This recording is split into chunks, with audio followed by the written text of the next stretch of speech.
The Shark Deck. I'm Johnny Mac with your daily comedy news, coming off a few days of travel, so a little catch-up today before these late-night jokes get too moldy. Jimmy Fallon talked about the NFL playoffs and said you could tell Philly partied hard because the Rocky statue's holding up Tylenol and Gatorade. Of course, everyone in Kansas City is just as pumped. This is the Chiefs' third Super Bowl appearance in the last 4 years. Even Tom Brady is like, hey, give someone else a chance. Colbert. It's a history-making game because Kansas City Chiefs tight end Travis Kelce and Philadelphia Eagles center Jason Kelce will become the first brothers to face off against each other in a Super Bowl, but not the first time family members have played each other. Who can forget the dramatic playoffs matchup between Joe and Hannah Montana? I like that one a lot. Gordon, maybe this is how Prince William and Prince Harry should sort out their issues. Kimmel, I'd tell them, I would sit them down and say, boys, whoever wins is the son we love more, and that's that. That's how Trump does it. Big news came out. John Mulaney is going to record a new special. John Mulaney from scratch will record during 3 performances in Boston in February. Hey, John Mulaney, that's cheating. You're going to cut together from 3 performances? I know a lot of times they'll pick the better of multiple shows where they'll cut together from 2 shows. So 3 is an interesting number. Whatever, just busting chops, John Mulaney. He'll record at Symphony Hall Saturday, February 25th, 10 p.m., Sunday at 7 and 10:30. Wow, 10:30 show on a Sunday night? That's late, John Mulaney. What do you want, the audience to be half asleep? Looking forward to that one. Now, this next story broke Friday as I was on the airplane there, and I jotted it down. I'm like, it's going to be super moldy by the time I get back. But then it occurred to me, I don't even know the details of what I'm about to read you, so maybe you don't. Did you see Jay Leno was in an accident again? He broke his collarbone, ribs, and kneecaps?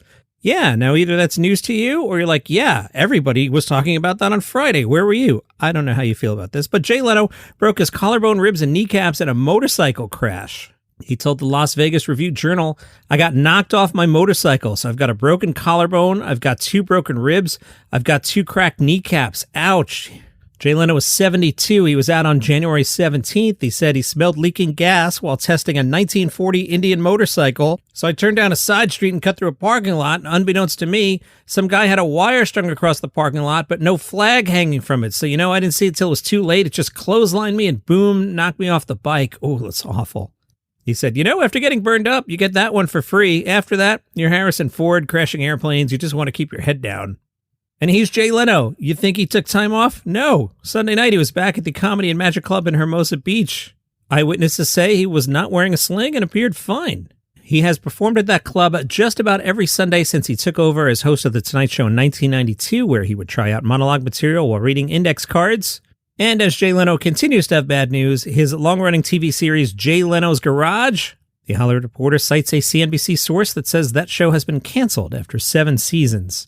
Joe Rogan had Louis C.K. on. They were talking comedy, and Rogan mentioned that for a while he didn't like doing comedy. He felt as if he wasn't doing well enough as a comedian and became jealous of other performers. Rogan said, in the beginning, I didn't like doing comedy because of jealousy and insecurity. If somebody else was killing it, then it was like, God, I wish I'd thought of that. God, I wish I was killing it. I was too wrapped up in trying to get somewhere in comedy that I didn't enjoy it anymore.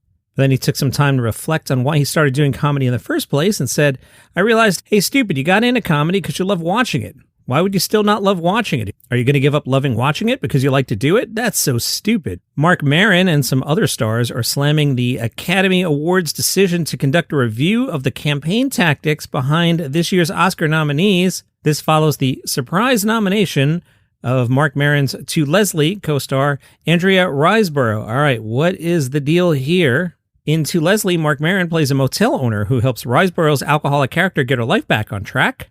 Maron said, apparently the Academy of Motion Picture Sciences, or whatever the F it is, has decided to investigate Andrea Riseborough's grassroots campaign to get her the Oscar nomination because I guess it so threatens their system that they're completely bought out by corporate interests in the form of studios. Millions of dollars are put in the mouths of advertising campaigns, publicity, screenings by large corporate entertainment entities, and Andrea was championed by her peers through a grassroots campaign, which was pushed through by a few actors. The Academy's like, I gotta take a look at this. That's not the way it's supposed to work. Independent artists don't deserve the attention of the Academy unless we see how it works exactly, so we're gonna look into this. Maron feels nothing will come of the review and expects Riseborough to keep her nomination. Maron said, it was in earnest, the campaign, and it's not undeserving, but I'm glad the Academy, at the behest of special interest and corporate interest and paranoia about how they look, are doing an investigation. Who gives an F? New Adam Sandler movie, boy, that's exciting, huh? It's a sequel to Murder Mystery. It is called Murder Mystery 2. In Murder Mystery 2, Nick and Audrey Spitz, played by Adam Sandler and Jennifer Aniston, they've become detectives in the 4 years since Murder Mystery 1. They get invited to the island wedding of their friend Maharaja, whose kidnapping leads Nick and Audrey to Paris. Sounds like Adam Sandler felt like filming in Paris, and Netflix was like, yeah, we don't care. In the trailer, Adam Sandler's character Nick says, "The Maharaja's been kidnapped and all of you are suspects." Jennifer Aniston jokes, "We're not going to be invited anywhere ever again." This doesn't sound like it's going to make the top tier of Adam Sandler movies. Again, to review, there are only a few good Adam Sandler movies. There's 2 with Drew Barrymore. The Wedding Singer, there's 2 with Drew Barrymore, right? Wedding Singer's okay. 50 First Dates is okay. Hustle is okay. And the Adam Sandler masterpiece is, of course, his Uncut Gems. Everything else, did I forget any more good ones? I don't think so. Everything else is complete garbage. Eliza Schlesinger taking some money from Seagram's, apparently. Big press release went out. Kicking off the new year. This press release came out on January 30th, by the way. Kicking off the new year, Seagram's 7 Crown American Blended Whiskey, this is not a commercial, it's a press release, is raising a 7-7 to drinking spots across the country by teaming up with actor and comedian Eliza Schlesinger to launch the new It's Your Spot campaign. So what's this? It's inspired by dive bar regulars and how they've transformed their spaces into local staples over the year. Eliza, taking some money from Seagram's apparently, said, "Sometimes the best things in life can be pretty unconventional. The thing I love most about Seagram's 7 is that you don't need all the bells and whistles to make an amazing cocktail while making equally amazing memories." That sounds like the way people speak on planet Earth, right? That's not corporate speak. Nobody wrote that statement. That's how you would speak. I'll run it back again. "The thing I love most about Seagram's 7 is that you don't need all the bells and whistles to make an amazing cocktail while making equally amazing memories. As long as you're with great company, the rest will fall into place." Let me deliberately put that story back to back with this one from Cleveland Magazine. Cleveland comedian Mary Santora on sobriety. Mary Santora quit alcohol in 2019 after 2 previous attempts didn't stick. She recalls leaning into the life of the funny party person, bragging to friends about crashing 6 cars, or using Cleveland's craft beer culture as a guise for alcoholism. Santora said, "Deep down, you know that something's wrong, so you try to justify it any way you can." Cleveland Mag adds, "For many comedians, stand-up and drinking need each other." Santora often took her first drink of the night with her on stage, and gig payment frequently came in the form of a free bar tab. But it was her performance that benefited most from tossing the sauce aside, she said. "I was stuck in this rut where I wasn't progressing. Compared to where I was, I'm in such a better place as a comic and as a writer." She says drinking and comedy do not go together. They'll ruin your career. Sad news, we learned that Cindy Williams passed away last week. She died on January 25th. She played Shirley on Laverne and Shirley. Her family put out a statement. Cindy passed away from a brief yet unnamed illness, according to the LA Times. The statement, "The passing of our kind, hilarious mother, Cindy Williams, has brought us insurmountable sadness that could never truly be expressed. Knowing and loving her has been our joy and privilege. She was one of a kind, beautiful, generous, and possessed a brilliant sense of humor and a glittering spirit that everyone loved." It's Wednesday. It's trivia night. Got to defend the second place title from last week. We won great prizes from our friends over at Best Men Trivia. Check out their podcast, Best Men Trivia, and their affiliated friend podcast from the third trivia guy, SNL Nerds. Check all that out. Best Men Trivia. I'll be playing tonight. Glenn's not going, so Glenn's not going to buy me beer. So if you want to support the show, go to buymeacoffee.com/dailycomedynews. Throw $5 in the tip jar. I will take your $5. I will go to the brewery. I will play trivia, and I will use your $5 and put it towards a beer. San Francisco Sketchfest continues. Let's see what's playing tonight. 7 o'clock, Western Nerd Rage, The Great Debates. That was a podcast for a while. I think they have stopped. This is a no-holds-barred improvised debate with the funniest stand-up comics, podcasters, and even pro wrestlers over the most absurd of nerdy topics. 8 o'clock, Magic Mind Reading and Mayhem. What's that? I like the mayhem part. Awards, and more awards. 5 of the most awarded magicians Sketchfest could afford. 6 completely different styles of magic in one show. Over 150 years of combined experience crammed into 75 minutes of interactive magic, comedy, and mysteries of the mind. That sounds like a good time. 8 o'clock, several shows, including locals only. Some of the Bay Area stand-up comics, probably no names that you know here, but that would be my choice for a show. I always like seeing the local scene when I go to festivals. And as we head towards the weekend, things pick up a little bit. I'm skimming ahead here. Friday, quite busy. We'll talk about that when those days roll around. Over the weekend, Fred Armisen was at Sketchfest, and he welcomed Les Claypool to the first night of Comedy for Bass Players. Each show featured a mix of music and stand-up comedy, as well as a different special guest. Green Day's Mike Dirnt and the Go-Go's Kathy Valentine participated in nights 2 and 3. Armisen opened the show with drummer Scott Amendola and pianist John Spurney. As the Fred Armisen Jazz Trio, they played a song he said was called Autumn by Alexander Olafsson. Later, he revealed that both the song and its composer completely made up. Fred Armisen said, "I can never really hear the notes played on the bass in a jazz song, so I want to see if I could just play anything." Primus frontman Les Claypool participated in a skit along with a member of the audience. Claypool did several humorous impressions of his own, shredding like Eddie Van Halen as he impersonated famous bass players, including The Who's John Entwistle, all right, that's a famous bass player. Paul McCartney, very famous bass player. And Rush's Geddy Lee. Yeah, so you went into that sentence, Johnny Mac, thinking famous bass players? 3 for 3, bro.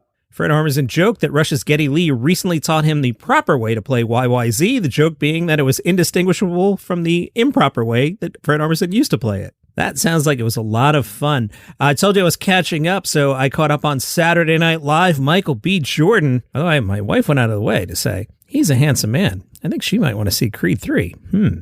Which brings us to the State Farm sketch. Did you see the State Farm sketch? Michael B. played Jake from State Farm, and he kind of moves in on this dude's family and takes over. Very funny sketch. Look it up on YouTube. Jordan kind of carried the episode. I did like the sketches were quite out there this week, I thought. I think that's a good look for SNL. Now, not all of them landed, but I felt like SNL was trying, and Sarah Sherman being increasingly weird. Love it, keep it up. The Atlantic wrote about the episode and said, this season, the live sketches are where SNL has struggled. A few reasons included underdeveloped premises, writing that misses the mark, and a lack of recurring characters. They point out the pre-recorded sketches are the ones that are scoring. I don't disagree. That's like saying I agree, but I don't disagree. We get one more new episode this week before they take their week off, so looking forward to that. More podcast awards. If you wait 5 minutes, somebody will hold some podcast awards. These ones are from the Podcast Academy. These podcast awards are known as the Ambies. Now let me read to you the nominees for Best Comedy Podcast. I'm not saying these are bad, but you know, if you're this far into the podcast, you probably like comedy. I'm somewhat expert in comedy and somewhat expert in podcasting. Let's combine the two. Have you heard of these? Because these are the nominees for Best Comedy Podcast. Funny because it's true. I Love a Lifetime Movie. Scam Goddess. Summer in Argyle. I have heard of the next three. The Efgery with Leslie Jones and Lenny Marcus. Is anyone paying attention to that? Really? Wait, Don't Tell Me, all right, Establishment, and Why Won't You Date Me with Nicole Byer. That's a weird set of nominees. I'm not saying Daily Comedy News should be on here at all. As I tell people, I don't make art, I make McDonald's. We churn these out, we polish them, we play some ads, make a couple bucks. Next, I am not the Da Vinci of podcasts. I'm the White Castle of podcasts. I'm cool with it. Would you like some fries? Ed Helms got a nomination for Snafu with Ed Helms. I did listen to all of that. That's up for Best History Podcast. If you would ever like to submit for these awards, $175 if you're not a member of the Podcast Academy, $100 if you are a member of the Podcast Academy. Of course, then you would pay the fee to be in the Podcast Academy. So there's that, right? Yeah, somebody paid to be nominated. Move on, John. Bad news for the Mac Pack. One of the prime Mac Packers, Keegan-Michael Key. Reboot. Canceled by Hulu. That's a shame. That was a good show. Spoilers for how it ended its first and now only season. It ended with the characters themselves wondering if they'd get renewed for future episodes. The answer apparently is no. Creator Steve Leviathan said around the time of the season finale, which is now the series finale, he told EW, there were a lot of balls in the air during the finale, and the first thing to do is make sure that those all land in a compelling and entertaining way. But it's amazing how quickly the world expanded. There's a lot to explore. I think it's season 2. We'll get into the premiere of the show and all that goes into that. As somebody who just went through a premiere, there's fresh stuff for me to delve into about what it's like in this day and age to launch a show when the whole world can comment on it. It's a pretty fascinating time. That's one of the things we'll talk about, except now we won't because it was canceled. That sucks.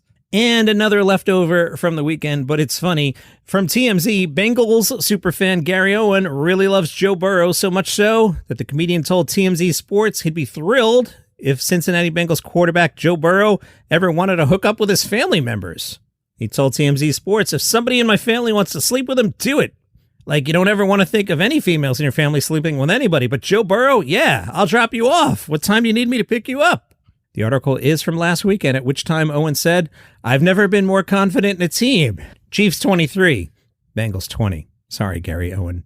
That's your comedy news for today. Follow the show for free on Apple Podcasts, Spotify, YouTube, wherever you get your shows. See you tomorrow. I got a lot for tomorrow already. Going to dive in on Louis C.K. and some Chappelle stuff. See you then. Hello, I am Marc Francis, host of a daily podcast about the British royal family called Palace Intrigue. Did you see what Meghan Markle did in her latest documentary? Or what Prince Harry said in his new book? Well, the kings and queens and princes and princesses are ready to explode.